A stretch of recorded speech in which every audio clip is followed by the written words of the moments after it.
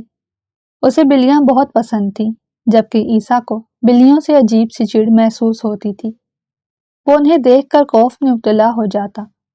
اللہ تعالیٰ ایسا کرے اس عورت سے اس کی شادی ہو رہی ہو جسے بلیاں بہت پسند ہو، اور وہ اپنے کمرے کو بلیوں سے بھر دے۔ عیسیٰ جو کہ اس کے پاس بات کرنے کے لیے جا رہا تھا، اس کی گفتگو سن کر زیر لب مسکرا دیا۔ بھلا ایسا بھی ہوتا ہے کہ انسان بات اپنے منہ سے نکالے اور قبول ہو جائے، یا پھر کچھ باتیں شاید پہلے سے ہی قبول شدہ ہوتی ہیں۔ وہ گھٹنوں کے بل اس کے قریب بیٹھا اور اس کی بلی کے بالوں میں ہاتھ پھیرنے لگا۔ چند لمحوں کے لیے تو اسے اپنی آنکھوں پر یقین ہی نہیں آیا۔ میں نے اپنی آنکھیں باقاعدہ طور پر مستی۔ وہ عیسیٰ ہی تھا جو اس کی بلی کے بالوں میں انگلیاں چلا رہا تھا۔ آپ تو اسے نفرت کرتے تھے۔ تمہیں کس نے کہا کہ میں اسے نفرت کرتا ہوں؟ بھلا بے زبان جانوروں سے بھی کوئی نفرت کرتا ہے؟ یہ میرے ڈائیلاگس ہیں جو میں آپ کو بولا کرتی تھی۔ آپ تو اسے دیکھ کر چڑ جاتے تھے اور فوراً ہی اس کو کمرے سے باہر نکال دیتے تھے، یا پھر خود کمرے سے نکل جاتے تھے۔ وہ اسے ماضی کے واقعات یاد دلا رہی تھی، جبکہ اس نے لاپرواہی سے کندھے اچکا دیے۔ مجھے تو کچھ بھی یاد نہیں، اور مجھے تو یہ بلیاں بہت پسند ہیں۔ یہ کہہ کر اس نے انہیں باقاعدہ طور پر اپنی گود میں بھی اٹھایا اور اس کے سر پر پیار بھی کیا۔ ہائے اللہ، یہ میں کیا دیکھ رہی ہوں؟ پھر وہ اس کو لے کر اپنے کمرے میں چلا گیا۔ اوہ ہیلو سر، کہاں جا رہے ہیں؟ رکیں، وہ میری بلی ہے، وہ میرے ساتھ مانوس ہے۔ بلی نے اس کے ساتھ دھوکہ کیا تو اس کے پاس آنے کے بجائے وہ اپنے نئے مالک کی گود میں بیٹھی رہی۔ یہ دکھ بھی الگ تھا کہ اس کی پالتو بلی نے اس کے دشمن کے سامنے اس کی گود میں آنے سے انکار کر دیا، یعنی بھری محفل میں اس کو ذلیل کر دیا تھا۔ کیا کچھ نہیں کیا تھا میں نے اس چنٹوں کے لیے، اپنی دن رات کی نیند میں نے حرام کی تھی، صرف اور صرف اسے سکون مل جائے۔ وہ اس وقت اپنے کمرے میں الٹی لیٹی ہوئی تھی اور جو بھی منہ میں آ رہا تھا بولے چلی جا رہی تھی۔ لیکن آخر میں کیا ہوا؟ اس نے میرے ساتھ دغا کر دی، اس نے میرے ساتھ بے وفائی کی۔ ہائے اللہ، غضب ہو گیا۔ کس نے تیرے ساتھ بے وفائی کی ہے؟ اور تجھے کس نے کہا تھا باہر منہ مارنے کو، جب میں نے تجھے کہہ دیا تھا کہ کسی کے ساتھ بھی فری ہونے کی ضرورت نہیں؟ اس کی اماں جو کہ کمرے میں داخل ہو رہی تھی، اس کی بات پوری سنے بغیر وابیلا مچانا شروع ہو گئی۔ اگلے ہی لمحے انہوں نے اس کی کمر پر زور سے تھپڑ مارا۔ وہ کڑا کر اٹھ بیٹھی۔ کیا کر رہی ہو اماں؟ یہ تو مجھے بتائے گی کہ تو آج کل کیا کرتی پھر رہی ہے؟ کس نے تیرے ساتھ بے وفائی کر دی ہے؟ مجھے صاف صاف بتا، اور یہ بھی بتا کہ وہ لڑکا کون ہے؟ کہیں عیسیٰ اس کے بارے میں جانتا تو نہیں؟ عیسیٰ کا نام سن کر وہ بدمزہ ہوئی۔ وہ جو سوچ رہی تھی کہ اماں کو جھوٹ بتائے گی، سچ بتانے پر مجبور ہو گئی۔ میں کسی لڑکے کی بات نہیں کر رہی ہوں۔ اس کے ساتھ ساتھ وہ اپنی کمر کو بھی ہاتھ سے مسل کر درد دور کرنے کی کوشش کر رہی تھی۔ تو پھر کس کی بات کر رہی ہے؟ میں اپنی بلی کی بات کر رہی تھی، جس کو اس عیسیٰ حیات نے اپنی گود میں بٹھا کر کھلایا، اور اس بلی نے میرے دشمن کے سامنے میرے پاس آنے سے انکار کیا۔ آپ جانتی ہیں کہ یہ کتنی بڑی بے وفائی ہے۔ سے تو نے تو مجھے ڈرا ہی دیا تھا، میں کیسے بھول سکتی ہوں کہ تو میری پیاری بچی ہے۔ یہ کہہ کر انہوں نے جلدی سے چٹا چٹ اس کے چہرے کو چوم ڈالا، لیکن اب کیا فائدہ، تھپڑ تو وہ اسے لگا چکی تھی، اور ایسا زور کا لگایا تھا کہ اسے درد کی ٹیسیں اٹھتی ہوئی محسوس ہو رہی تھی۔ ایک تو وہ نازک بھی اتنی زیادہ تھی، ذرا ذرا سی بات پر اس کا جسم دکھنے لگتا۔ دادا جان نے آج حویلی میں ایک بہت بڑی پارٹی رکھی تھی، اور یہ پارٹی ان کے پوتے کے آنے کی خوشی میں تھی، جو کہ لندن سے آ رہا تھا اعلیٰ تعلیم حاصل کرنے کے بعد۔ یار میں سوچ رہی ہوں کہ باہر منہ مارنے سے اچھا ہے اپنے کزن پر لائن مار لوں، تم کیا کہتی ہو؟ مجھے کوئی مشورہ دو۔ کنزا شیشے کے سامنے کھڑی ریڈ لپسٹک سے اپنے ہونٹ سجا رہی تھی۔ عبیرہ نے ناگواری سے اس کی ریڈ لپسٹک کو گھورا۔ پلیز اس کو صاف کرو، مجھے یہ دیکھ کر کوفت ہو رہی ہے۔ تو تم اپنی آنکھیں بند کر لو، تمہیں کس نے کہا ہے کہ تم مجھے گھورو؟ وہ بھی اپنے نام کی ایک تھی۔ جی بھر کر سرخی لگانے کے بعد اس نے مکمل طور پر خود کو شیشے میں دیکھا۔ بلیک کلر کے سوٹ اور ریڈ کلر کی لپسٹک میں وہ ایک چڑیل لگ رہی تھی، اور یہ خیال عبیرہ صاحبہ کا تھا، میں لگ رہی ہوں نا کمال کی؟ ہاں، کچھ زیادہ ہی۔ تمہیں یاد ہوگا کہ کمال انکل ہمارے محلے میں رہتے تھے، ان کی ایک بیوی ہوتی تھی، اور تمہیں یہ بھی یاد ہوگا کہ جب وہ میک اپ کر کے اندھیرے میں جاتی تھی، اس سے پہلے کہ وہ مزید کچھ کہتی، کنزا نے جوتا اٹھا کر اس کی طرف پھینکا۔ وہ ہیل تھی جو نشانے پر جا کر لگی۔ اس کو لگ رہا تھا کہ اس کا دماغ کام کرنا چھوڑ گیا ہے۔ اس نے اپنے سر پر ہاتھوں کی مدد سے ناک کرنے کی کوشش کی، مگر کوئی فائدہ نہیں ہوا۔ اس کی آنکھوں کے سامنے اندھیرا چھانے لگا۔ اگلے ہی لمحے وہ بے ہوش ہو کر زمین پر گر گئی۔ اس کی آنکھوں کے سامنے اندھیرا چھانے لگا تھا۔ اگلے ہی لمحے وہ بے ہوش ہو کر زمین پر گر گئی۔ عبیرہ کو بے ہوش ہوتا ہوا دیکھ کر وہ بری طرح سے بکھلا گئی۔ ہائے اللہ، یہ کیا ہو گیا؟ کہیں یہ مر ور تو نہیں گئی؟ نہیں، ایسا نہیں ہو سکتا۔ میں اتنی چھوٹی سی عمر میں جیل نہیں جا سکتی۔ میں یہ ستم برداشت نہیں کر سکتی۔ اب میں کیا کروں؟ وہ اپنے چاروں طرف دیکھنے لگی، جب کمرے کا دروازہ کھلا اور عزا حیات کمرے کے اندر داخل ہوا۔ کیا ہو رہا ہے؟ اور اسے کیا ہوا؟ وہ اصل میں نے اس کو ہیل ماری تھی اور یہ بے ہوش ہو گئی۔ حد ہوتی ہے بے وقوفی کی بھی۔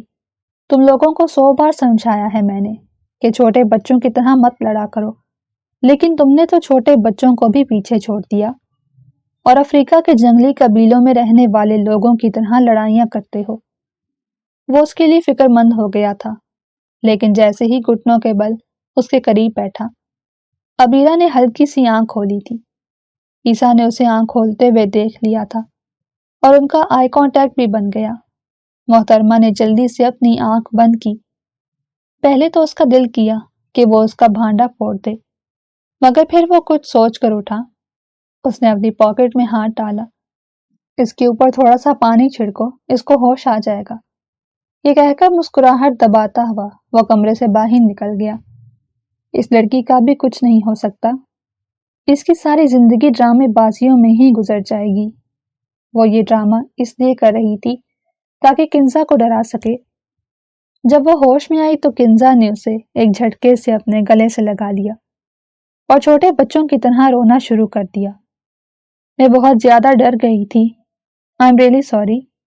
میں تجھ سے وعدہ کرتی ہوں آئندہ کبھی بھی تجھ پر قاتلانہ حملہ نہیں کروں گی۔ اس نے کنزا کو کندھے سے پکڑ کر خود سے الگ کیا۔ کیا مطلب ہے تمہارا؟ ابھی تھوڑی دیر پہلے تو نے مجھ پر قاتلانہ حملہ کیا تھا۔ وہ کھسیانی سی ہنسی ہنس رہی تھی، اور پھر سے ایک بار وہاں پر پانی پت کی 5ویں جنگ سٹارٹ ہو چکی تھی۔ اگر کوئی وہ جنگ دیکھ لیتا تو ہٹلر کے بارے میں لکھنا چھوڑ دیتا۔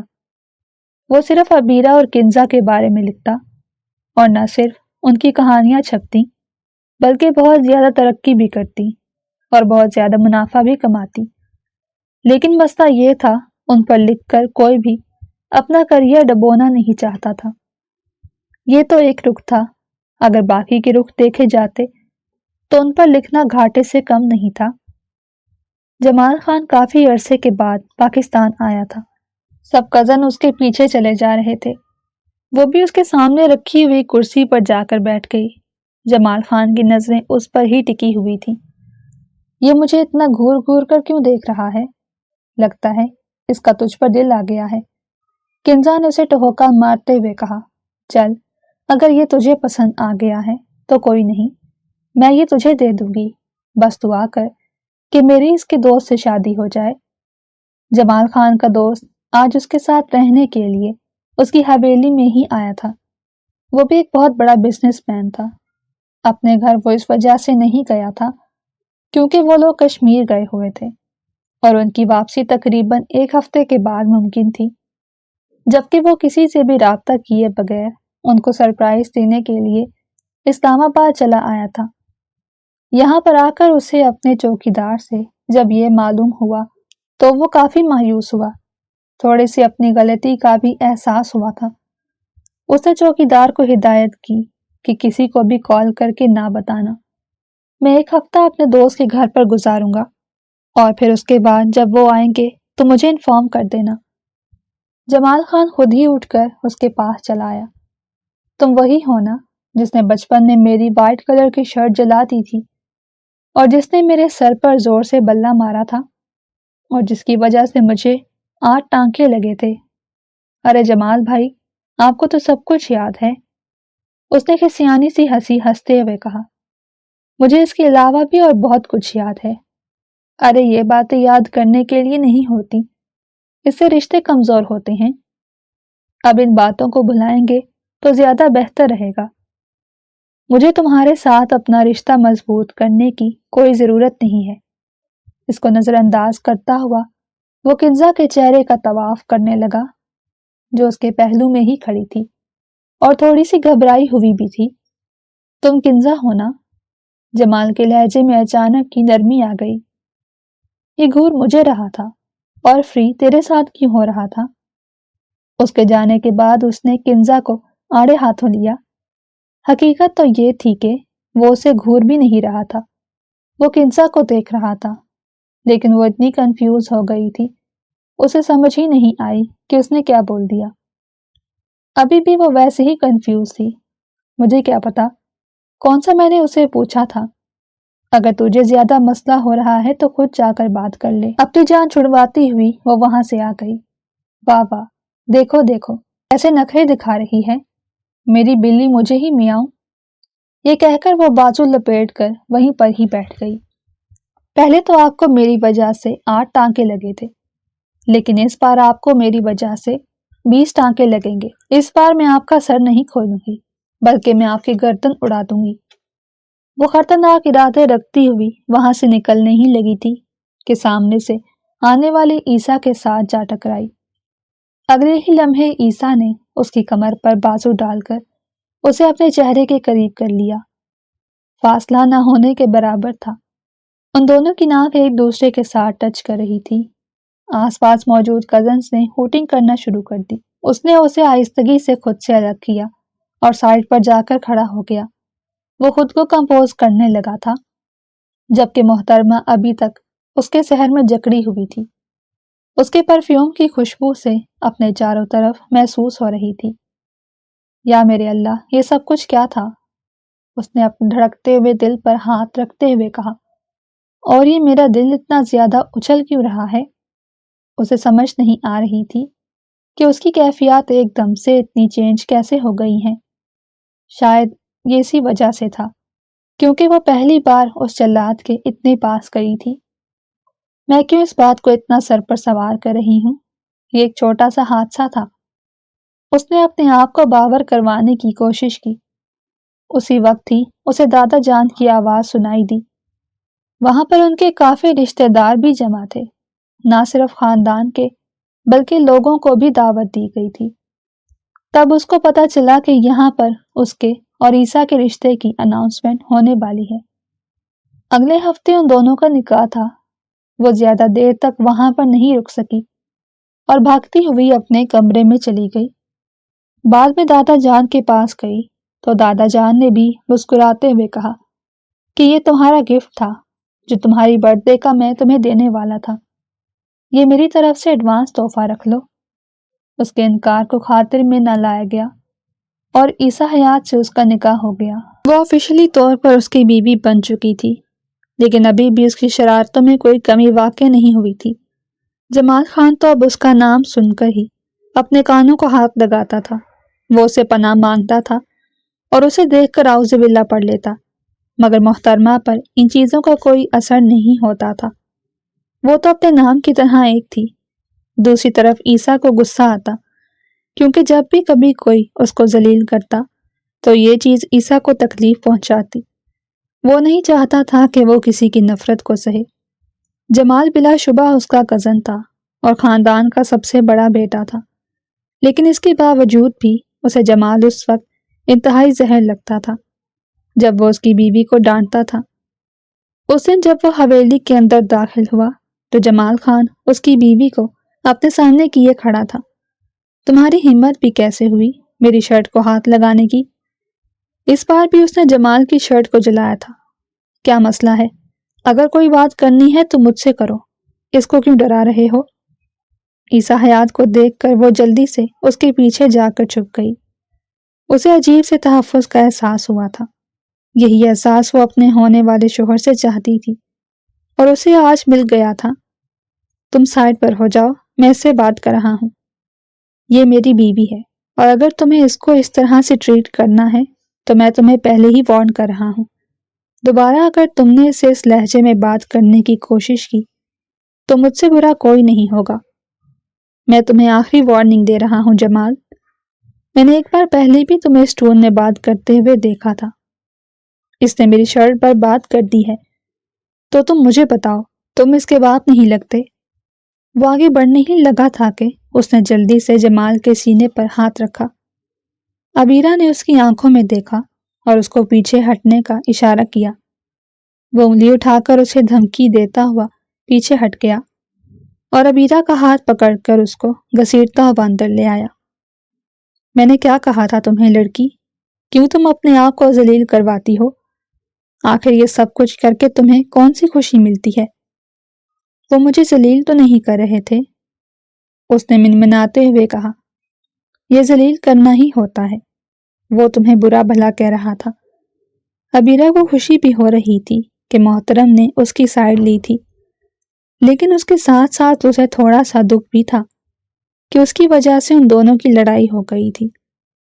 میں جمال بھائی سے بات کروں گی، کوئی ضرورت نہیں ہے اس گھٹیا انسان سے بات کرنے کی۔ دوبارہ میں تمہیں اس کے آس پاس بھی نہ دیکھوں۔ عبیرہ کو اب شدت سے اپنے نقصان کا احساس ہونے لگا تھا۔ رات کے وقت جمال بھائی ان سب کو لے کر باہر جانے والے تھے۔ عبیرہ کا بھی ان کے ساتھ جانے کا پلان تھا، لیکن اپنی بے وقوفی کی وجہ سے اس نے سب کچھ تہس نہس کر دیا تھا۔ وہ اپنا سر جھکا کر بیٹھ گئی اور اپنی انگلیوں کو چٹکانے لگی۔ وہ غور سے اس کی حرکتیں دیکھ رہا تھا۔ عیسیٰ جانتا تھا کہ یہ سب کچھ وہ اس وقت کرتی ہے جب وہ کنفیوز ہو یا پھر بے چین ہو۔ اب تمہیں کون سی بے چینی ہے؟ اگر کوئی مسئلہ ہے تو تم مجھ سے کھل کر بیان کر سکتی ہو، لیکن اس مسئلے کا تعلق تمہارے کالج سے نہیں ہونا چاہیے۔ میں دوبارہ وہاں پر جا کر تمہاری پرنسپل صاحبہ کے منہ نہیں لگنا چاہتا۔ نہیں، یہ اس بارے میں نہیں ہے۔ اب وہ اس کو کیسے بتاتی، کیونکہ اس بار بھی وہ اسے چھپ کر ہی جا رہی تھی۔ کوئی بات نہیں، رات کو چھپ کر چلی جاؤں گی، لیکن کس منہ کے ساتھ جاؤں گی؟ اسے رونا آنے لگا۔ اپنے آپ سے باتیں کرتی ہوئی وہ اپنے کمرے کی طرف بڑھ گئی۔ اس لڑکی کو آخر کیا مسئلہ ہے؟ اس کے دماغ کے سارے پرزے ہی ڈھیلے ہیں، مجھے تو اب یہی لگنے لگا ہے۔ یا اللہ خیر کرنا، میرے مستقبل کو کہیں یہ اتنا روشن نہ کر دے کہ مجھے مستقبل ہی نہ نظر آئے۔ دادی جان نے اسے یہ بات کہی تھی کہ وہ تمہارے مستقبل کو روشن کر دے گی، اور اب اسے واقعی میں ڈر لگنے لگا تھا کہ کہیں اتنا روشن نہ ہو جائے کہ اس کی آنکھیں دیکھ ہی نہ سکیں کہ ہو کیا رہا ہے۔ رات 8 بجے کنزا بھاگتی ہوئی عبیرہ کے پاس آئی۔ یار میں نہیں جا رہی، میری وجہ سے سب کچھ برباد ہو گیا۔ تم ان باتوں کو اتنا سیریس کیوں لیتی ہو؟ یہ تو دوپہر کی بات تھی، اب تو معاملہ سیٹل ہو گیا ہے، اور یہ میں تمہیں اپنے ساتھ چلنے کے لیے نہیں کہہ رہی، بلکہ جمال بھائی تمہیں نیچے بلا رہے ہیں، جلدی سے آ جاؤ، قسم سے ہم بہت زیادہ انجوائے کریں گے۔ جمال نے جان بوجھ کر اسے اپنے ساتھ لے جانے کا فیصلہ کیا تھا، کیونکہ دن کے وقت جو کچھ اس کے ساتھ عیسیٰ نے کیا تھا وہ اسی چیز کا بدلہ اس کی بیوی کی صورت میں لینا چاہتا تھا۔ وہ اس کو بتانا چاہتا تھا کہ جس کے لیے تم اتنا زیادہ اچھل رہے تھے اس کی نظر میں تمہاری کوئی حیثیت ہی نہیں۔ آئی ایم ریئلی سوری، میں اپنے شوہر، ارے تم کب سے اس کو اپنا شوہر ماننے لگی؟ چلو میرے ساتھ۔ کنزا نے اس کی بازو پکڑ کر اس کو گھسیٹنا شروع کر دیا۔ عیسیٰ جو کہ اس کے کمرے میں اس سے بات کرنے آیا تھا، اندر سے آنے والی آوازوں کو سن کر ٹھٹک کر اپنی جگہ پر رک گیا۔ وہ میرا شوہر ہے اور میں عیسیٰ کی بات کر رہی ہوں۔ وہ میری وجہ سے جمال کے ساتھ لڑا ہے اور تم چاہتی ہو کہ میں اسی آدمی کے ساتھ جا کر اپنے شوہر کو اس کی نظروں میں ذلیل کروا دوں۔ I'm really sorry، مجھ سے یہ سب کچھ نہیں ہوگا۔ اور ہاں، اس جمال کو کہہ دو کہ مجھ پر زیادہ نظر کرم کرنے کی ضرورت نہیں۔ وہ ایک نمبر کا گھٹیا انسان ہے اور مجھے زہر لگتا ہے۔ تم زیادتی کر رہی ہو۔ کنزا کو برا لگ رہا تھا کیونکہ وہ جمال سے محبت کرنے لگی تھی اور جمال نے بھی اس کو محبت کا جھانسا دے کر شادی کا وعدہ کیا تھا۔ کوئی بھی نہیں جانتا تھا کہ وہ امریکہ میں 2 شادیاں کر چکا ہے، دونوں ہی ناکام ہوئی تھیں، لیکن ان دونوں بیویوں میں سے اس کا ایک بچہ تھا۔ وہ انہی کا خرچہ اٹھا رہا تھا۔ ہر مہینے وہ ان کو ایک معقول رقم بھیجتا۔ یہاں پر آ کر کنزا کا حسن اور اس کی معصومیت دیکھ کر وہ خود پر کنٹرول نہیں رکھ پایا تھا۔ یوں تو عبیرہ بھی بے حد حسین تھی، مگر عیسیٰ اس کے پیچھے کھڑا تھا۔ عیسیٰ کے ہوتے ہوئے کہاں کسی میں اتنی جرأت ہوتی کہ وہ اس لڑکی کی طرف غلط نگاہ اٹھا کر بھی دیکھتا، اور دوسرا وہ عیسیٰ کی مانگ بھی تھی۔ کنزا سے لڑ کر اس نے اسے وہاں سے جانے کا اشارہ کیا۔ وہ غصے سے باہر نکلی تو سامنے کھڑے عیسیٰ کو دیکھ کر منہ بنا کر روانہ ہو گئی، جبکہ عیسیٰ کا دل چھوٹے بچوں کی طرح اچھل رہا تھا۔ اتنی خوشی تو اسے اپنی بزنس ڈیل فائنل ہونے پر نہیں ہوتی تھی جتنی خوشی اسے اس لڑکی کی اپنی سائیڈ لینے پر ہوئی تھی۔ یعنی یہ مجھ سے نفرت نہیں کرتی، بس مجھ سے تھوڑا سا ڈرتی ہے۔ چلو کوئی نہیں، اس کا یہ خوف بھی دور کر دوں گا۔ چلو میرے ساتھ۔ عیسیٰ نے اسے سر سے لے کر پاؤں تک دیکھتے ہوئے کہا۔ کہاں پر جانا ہے؟ وہ حیران ہو گئی۔ رات کے اس پہر آخر یہ شخص اسے کہاں لے جا رہا تھا؟ دادی جان نے اسے سختی سے منع کیا تھا کہ جب تک تم دونوں کی رخصتی نہیں ہو جاتی تب تک اکیلی اس کے ساتھ کسی بھی پرائیویٹ جگہ پر نہیں جانا، کیونکہ مرد کا کچھ پتہ نہیں ہوتا۔ یہ بات وہ اپنے پوتے کے بارے میں کہہ رہی تھی، جسے سن کر عبیرہ کے کان لال ہو گئے اور اس کے گال بھی تپنے لگے تھے۔ بڑی مشکل سے اس نے اس وقت اپنے آپ پر کنٹرول کیا۔ I'm sorry، میں آپ کے ساتھ نہیں جا سکتی، مجھے دادی کی طرف سے اجازت نہیں ہے۔ اچھا ٹھیک ہے، میں کسی اور کو برگر اور آئس کریم کھلا دیتا ہوں۔ وہ جو پچھلے ہفتے سے ڈائٹ کر رہی تھی، ان دونوں چیزوں کا نام سن کر اس کے منہ میں پانی آ گیا۔ رکیں، آپ اتنے جذباتی کیوں ہو جاتے ہیں؟ میں تو بس مذاق کر رہی تھی، ابھی اپنی چادر لے کر آتی ہوں۔ جب سے اس کا عیسیٰ کے ساتھ نکاح ہوا تھا تب سے اس نے چادر اوڑھنا بھی شروع کر دی تھی۔ یہ سب کچھ اسے اس کی اماں اور دادی جان نے ہی سمجھایا تھا کہ تم جس کی بیوی بن رہی ہو اس کی بات ماننا تم پر فرض ہے اور اس کی عزت کی حفاظت کرنا تم پر لازم ہے۔ اگر اسے تمہارا یوں بال کھول کر باہر گھومنا پسند نہیں تو اپنی ان عادتوں کو چھوڑ دو اور اپنے اندر تھوڑی سی سمجھداری لے آؤ۔ وہ بھی اب بال کھول کر کس کو امپریس کرتی؟ شادی تو اس کی ہو ہی چکی تھی اور اب ساری زندگی اسے اسی شخص کے ساتھ ہی گزارنی تھی۔ وہ خود کو میچور ثابت کرنے کی ہر ممکن کوشش کرتی، لیکن اس کے باوجود بھی اس کے اندر ایک کیڑا موجود تھا جو اسے ٹک کر بیٹھنے کی اجازت نہیں دیتا تھا۔ جب بھی وہ کچھ اچھا کرتی تو وہ کیڑا پھر سے اسے تنگ کرنے لگتا، اچھائی کے ساتھ ہی وہ برا کر دیتی، یعنی شیطان کو بھی کنفیوز کر رہی تھی۔ پہلے وہ لوگ شہر کے سب سے بڑے ہوٹل میں گئے۔ بہت ہی خوشگوار ماحول میں دونوں نے کھانا کھایا۔ وہ اسے اس کی پسند اور ناپسند کے بارے میں پوچھ رہا تھا، اس کے علاوہ اسے چھوٹی چھوٹی باتیں بھی کر رہا تھا۔ وہ بھی بہت زیادہ پرجوش ہو کر اس کی ساری باتوں کے جوابات دے رہی تھی۔ آپ نے مجھ سے نکاح کیوں کیا عیسیٰ بھائی؟ یہ کہہ کر اس نے سب کچھ برباد کر دیا۔ جو تھوڑا سا ٹیمپو بنا تھا وہ بھی ٹوٹ گیا۔ کیا کہا تم نے؟ میں یہ پوچھ رہی ہوں عیسیٰ بھائی کہ آپ نے مجھ سے نکاح کیوں کیا؟ لڑکی، عیسیٰ نے زور سے کانٹے پلیٹ پر مارے۔ اپنے الفاظ پر غور کرو، کیا ہو گیا ہے؟ میں نے کیا کچھ غلط بول دیا؟ اگر میں نے کوئی غلط بات کی ہے تو آپ پلیز مجھے جلدی سے درست کر دیں۔ میں تمہیں بس اتنا کہنا چاہ رہا ہوں کہ یا تو مجھے اپنا بھائی کہو یا پھر مجھے اپنا سیاں کہو۔ یہ سن کر وہ بکھلا گئی۔ اس نے زبان اپنے دانتوں میں دبا لی۔ وہ مجھے عادت ہے نا، اسی وجہ سے، لیکن آپ فکر نہ کریں، میں آپ کو بھائی نہیں مانتی ہوں، اب میں آپ کو اپنا شوہر مانتی ہوں۔ اچھا، وہ کیسے؟ وہ ذرا سا اس کے چہرے پر جھکتا ہوا بولا۔ اپنی بات کو سمجھ کر وہ بلش کر گئی۔ اس نے بے ساختہ اپنی پیشانی مس دی۔ ارے، تم نے تو مجھے ابھی تک بتایا ہی نہیں۔ میں تمہارے جواب کا انتظار کر رہا ہوں۔ وہ مجھے واش روم جانا ہے، ہاتھ صاف کر کے وہ اٹھی اور جلدی سے واش روم کی طرف بڑھ گئی۔ اپنے چہرے کو زور زور سے تھپکنے لگی۔ ہوش میں آؤ، یہ تم کیا کر رہی ہو؟ یہ تمہارا دشمن ہی ہے۔ وہ اپنے آپ کو باور کروانے کی کوشش کر رہی تھی۔ تھوڑی سی دیر کے بعد وہ اس کو لے کر واپس حویلی میں آ گیا، لیکن دونوں حویلی کے پچھلے حصے سے اندر داخل ہوئے۔ کیا آپ کو دادی جان سے ڈر لگتا ہے؟ مجھے اللہ کے بعد صرف دادی جان سے ہی ڈر لگتا ہے، اس نے اپنے کانوں کا ہاتھ لگاتے ہوئے نارمل سے انداز میں کہا، مگر وہ اس کے اس انداز پر بھی کھل کر مسکرا دی۔ پہلی بار اس نے عیسیٰ کو کھل کر بات کرتے ہوئے دیکھا تھا، ورنہ وہ تو ایک ایسے خول میں بند رہتا جس کو توڑنے سے پہلے انسان کو 1000 بار سوچنا پڑتا۔ کہیں ایسا نہ ہو کہ وہ اپنے خول سے نکل کر آپ کو کسی بہت بڑے خول میں بند کر دے۔ وہ مجھے آپ سے ایک ضروری بات کرنی تھی۔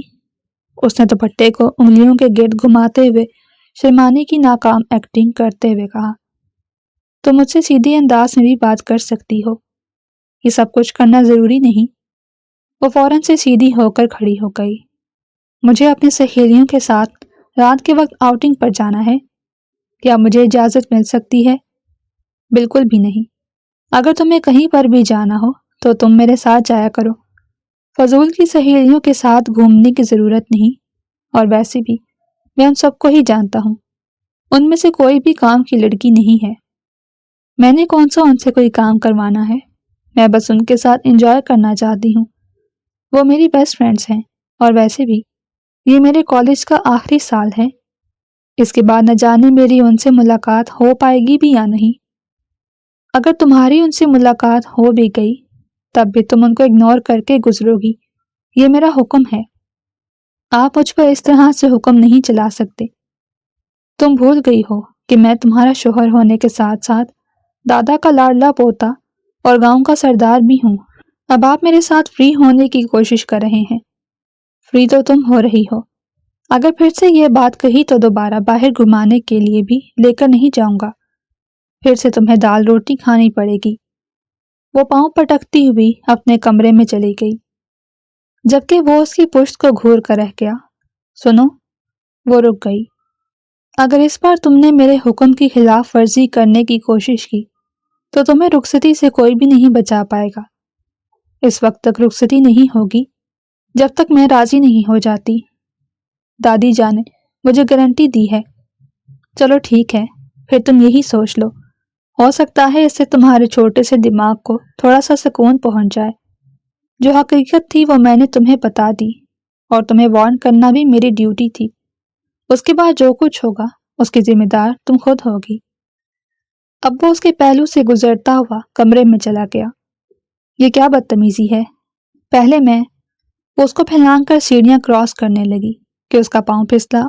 وہ زمین پر گرتے گرتے بچی، کیونکہ اس نے محترمہ کو اپنی مہربان بازو میں تھام لیا تھا۔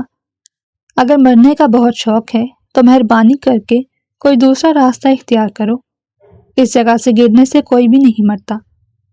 تو پھر دیکھ لیتے ہیں، یہ کہہ کر اس نے چھوڑا، مگر پھر سے پکڑ لیا۔ عبیرہ نے زوردار چیخ ماری تھی۔ تو پھر اتنا ڈر کیوں رہی تھی؟ پلیز مجھے مت چھوڑیے گا۔ اب کی بار اس نے عیسیٰ کے بازو کو مضبوطی سے پکڑ لیا۔ ایک شرط پر، تم اپنے دوستوں کے ساتھ رات کے وقت گھومنے کے لیے کہیں بھی نہیں جاؤ گی، اس بارے میں بعد میں سوچوں گی۔ 2 دنوں کے بعد اس نے گھومنے کا پلان بنایا۔ اپنے شوہر کے جوس میں اس نے نیند کی گولیاں ملا دی، جسے اس نے پینے کے بجائے سنک میں گرا دیا، کیونکہ وہ کچن میں اسے یہ کارنامہ سر انجام کرتے ہوئے دیکھ چکا تھا۔ وہ تیزی سے حویلی سے باہر نکلی۔ اسے لگ رہا تھا کہ حویلی سے نکل کر اس نے کوئی بہت بڑا مار کا سر انجام دیا ہو۔ لیکن جیسے ہی اس نے گاڑی کا دروازہ کھولا، سامنے ہی عیسیٰ بیٹھا ہوا تھا۔ ہیلو ڈارلنگ، وہ اسے دیکھ کر مسکراتے ہوئے بولا۔ یا نہیں، تمہیں مجھ سے اتنی ملنے کی جلدی کہ تم نے 2 مہینے انتظار کرنا بھی مناسب نہیں سمجھا۔ تم ابھی سے میری بیوی بننے کے لیے تیار بیٹھی ہوئی ہو۔ ویسے یہ دیکھ کر اور مجھے خوشی بھی ہو رہی ہے۔ چلو اب جلدی سے گاڑی کے اندر بیٹھو اور دروازہ بند کر دو، ورنہ تمہیں کال کوٹھڑی میں بند کر دوں گا۔ یہ انسان کوئی بھی بات دھمکی دیے بغیر کیوں نہیں کر سکتا؟ اور میری سہیلیاں کہاں پر ہیں؟ یہ گاڑی تو ان کی تھی۔ محترم نے اس کی سہیلیوں کو خرید لیا تھا، یعنی صرف رات کے ڈنر پر وہ لڑکیاں بک گئی تھیں۔ اسے ان کی دغا بازی پر رونا آ رہا تھا۔ وہ گاڑی کو گھماتا ہوا حویلی کے اندر لے گیا۔ اس بار اس نے محترمہ پر کوئی بھی غصہ نہیں کیا۔ چلو سب سے پہلے تمہاری گھومنے کی خواہش کو پورا کروں، اور پھر اس کے بعد کوئی اور خواہش تمہارے سامنے رکھوں گا۔ جا کر سو جاؤ۔ اس نے جیسا کہا تھا ویسا سچ ثابت کر کے دکھایا۔ اگلے 2 دنوں میں وہ رخصت ہو کر اس کے کمرے میں آ گئی، اور پھر اس کے بعد اس کی زندگی کا وہ پیریڈ شروع ہوا کہ اسے ایک لمحے کے لیے بھی آرام کرنے کا ٹائم نہیں ملتا تھا۔ پہلے وہ ورلڈ ٹور پر گئے، وہاں پر بھی وہ پورا دن اس کو گھماتا رہتا۔ ایک دن اس نے تھک کر ہاتھ جوڑے اور روتے ہوئے کہا، اب مجھے گھر واپس جانا ہے، میں بہت زیادہ تھک گئی ہوں، مگر تم نے تو ابھی تک یہ دیکھا ہی نہیں۔ چلو اندر چلتے ہیں۔ مجھے لگتا ہے آپ کے جوتوں کے ساتھ ٹائر فٹ ہیں، مگر میرے جوتوں کے ساتھ ایسا کوئی بھی مسئلہ نہیں، ابھی نہیں، میں کل آ کر دیکھوں گی۔ کل ہم یہاں پر نہیں ہوں گے، کل ہم نے ملیشیا جانا ہے۔ نہیں، اب ہم کل گھر واپس جائیں گے۔ پاکستان جا کر اسے ایک اور خوشخبری ملی۔ محترمہ امید سے ہو گئی تھی۔ اس میں بہت زیادہ واویلا مچایا تھا، مگر پھر عیسیٰ کے سمجھانے پر وہ چپ ہو گئی۔ عیسیٰ نے اسے کہا تھا، فکر مت کرو، میں اس بچے کو پالنے میں تمہاری پوری مدد کروں گا۔ میں تمہیں روایتی مردوں کی طرح اکیلا نہیں چھوڑوں گا۔ بچے کی پیدائش کے بعد اس کی شرارتیں بھی کم ہو گئی تھیں، اور وہ پہلے سے زیادہ سمجھدار بھی ہو گئی تھی۔ اب وہ کنزا صاحبہ کو اپنے پاس بٹھا کر مشورے دیتی تھی۔ دادی جان اس کی باتیں سنتی تو سر جھٹک کر رہ جاتی۔ سچ کہا ہے کسی نے کہ وقت بڑے سے بڑے بدماش کو بھی بندہ بننے پر مجبور کر دیتا ہے۔ وہ تو پھر عبیرہ صاحبہ تھی۔ اگر آپ کو ہماری کہانی پسند آئی ہے تو لائک کریں، اور اس طرح کی مزید دلچسپ کہانیاں سننے کے لیے ہمارے چینل کو سبسکرائب کریں، اور کامنٹ سیکشن میں اپنی رائے کا اظہار ضرور کریں۔ شکریہ۔